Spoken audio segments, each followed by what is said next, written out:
வணக்கம். உங்கள் SBS INR jewellers நகை கடைக்காக. இன்னைக்கு நம்ம நகை எடுக்க வந்த பொண்ணுல ஒருத்தவங்க நிறைய சந்தேகம் கேட்டாங்க. அந்த சந்தேகம் எனக்கு என்ன தோணுச்சுன்னா, அவங்க கேட்ட சந்தேகம் இந்த உலக மக்கள் அனைவருக்கும் நல்லா இருக்கிற மாதிரி இருந்துச்சு. அப்போ அந்த சந்தேகத்தின் மூலமா நீங்க நிறைய விஷயம் தெரிஞ்சுக்குவீங்க. அதனால அந்த பொண்ணுகிட்ட நம்ம இந்த சந்தேகத்தை உலகம் முழுவதும் பரப்புவோம் பாப்பா, எல்லா மக்களுக்கும் தெரியும் அப்படிங்கிறக்காண்டி பேச விட்டேன். அவங்களும் பேசுகிற ஒத்துக்கிறாங்க. வாங்க அதில் பேசலாம். சந்தேகத்தின் அடிப்படையில் அந்த பொண்ணு ஒத்துக்கிட்டவங்க நேரில் வந்துட்டாங்க. அவங்களுக்கும் பல சந்தேகங்கள் இருக்குது. அந்த சந்தேகம் உங்களுக்கும் உபயோகமுள்ளதாக இருக்கும் அப்படிங்கிறது அந்த வீடியோ.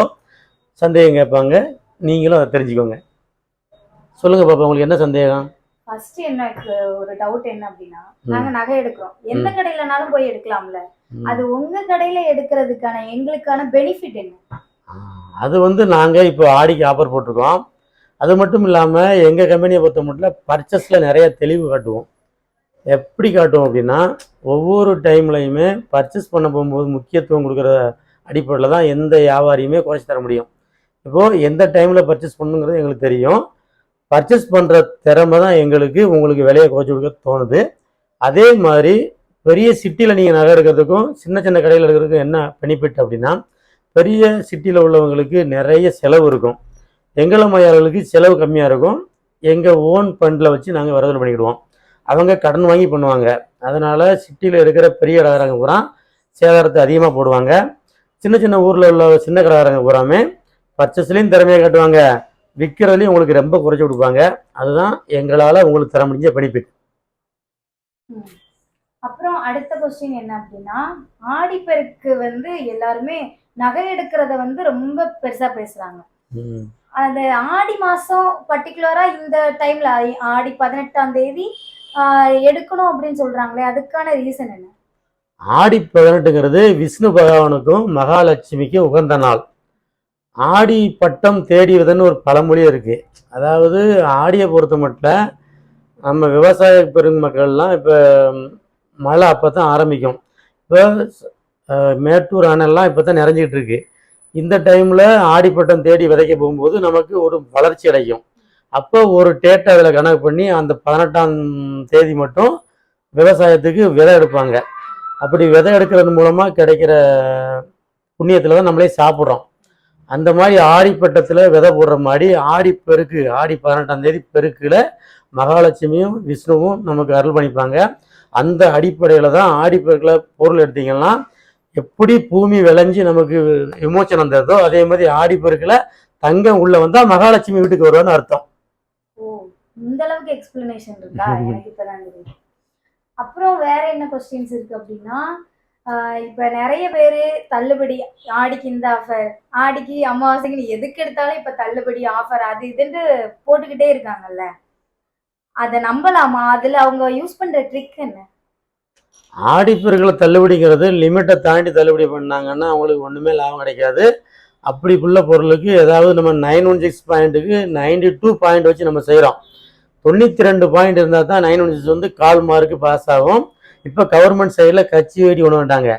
சில கடைகளில் இந்த கட்சி வெடி எம்பளம் இல்லாமல் விற்றுருவான். அப்படி விற்கிறவங்க நிறைய பெனிஃபிட்ஸ் கொடுப்பாங்க. அவங்கள கண்டு ஏமாந்துடாதீங்க.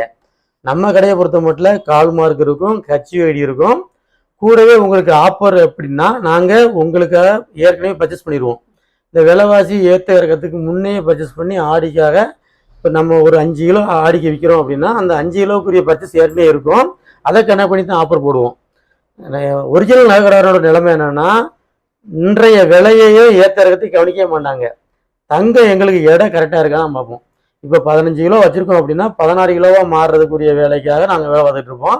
அந்த 15 கிலோவை குறைய விட மாட்டோம். அதுதான் எங்களுக்கு பெனிஃபிட்ஸை வழிய விலைவாசி மாற்றத்துக்கோ இதுக்கோ சம்மந்தமே கிடையாது.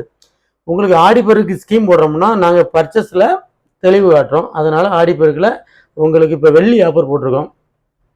தங்கம் எடுத்தால் வெள்ளி இலவசம், வெள்ளி எடுத்தால் தங்கம் இலவசம். அந்த அடிப்படைக்குரிய இதை நாங்கள் ஏற்கனவே பர்ச்சேஸ் பண்ணிட்டோம். அதனால் நாங்கள் தள்ளுபடி தருவோம்.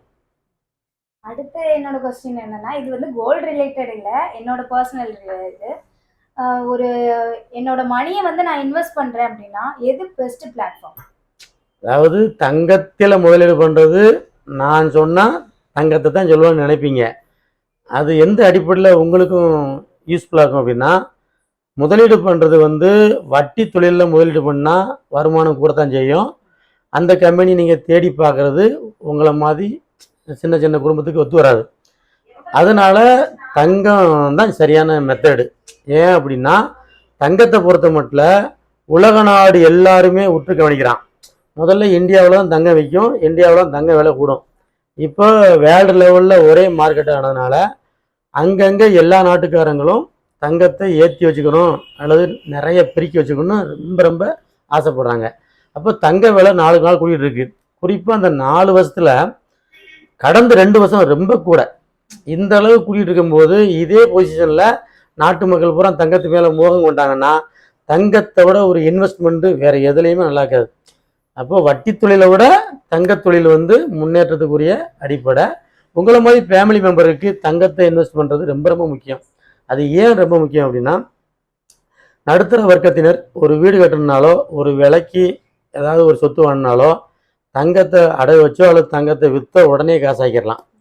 வேறு எதில் நீங்கள் இன்வெஸ்ட் பண்ணாலும் தங்கத்தை காசாக்குற மாதிரி ஆக்க முடியாது.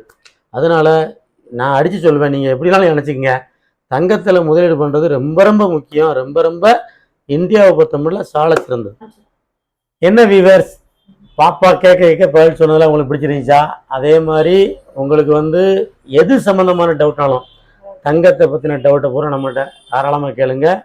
டிஸ்கிரிப்ஷனில் என் ஃபோன் நம்பருக்கு கமெண்ட் பண்ணுங்கள். உங்களுக்குரிய தேவைகளை எங்கள் யூடியூப் சேனல் மூலமாக பகிர்ந்து கொள்றதில் உங்களோடு சேர்ந்து நாங்களும் சந்தோஷப்படுறோம். வாழ்க வளமுடன், வளர்க வையகம்.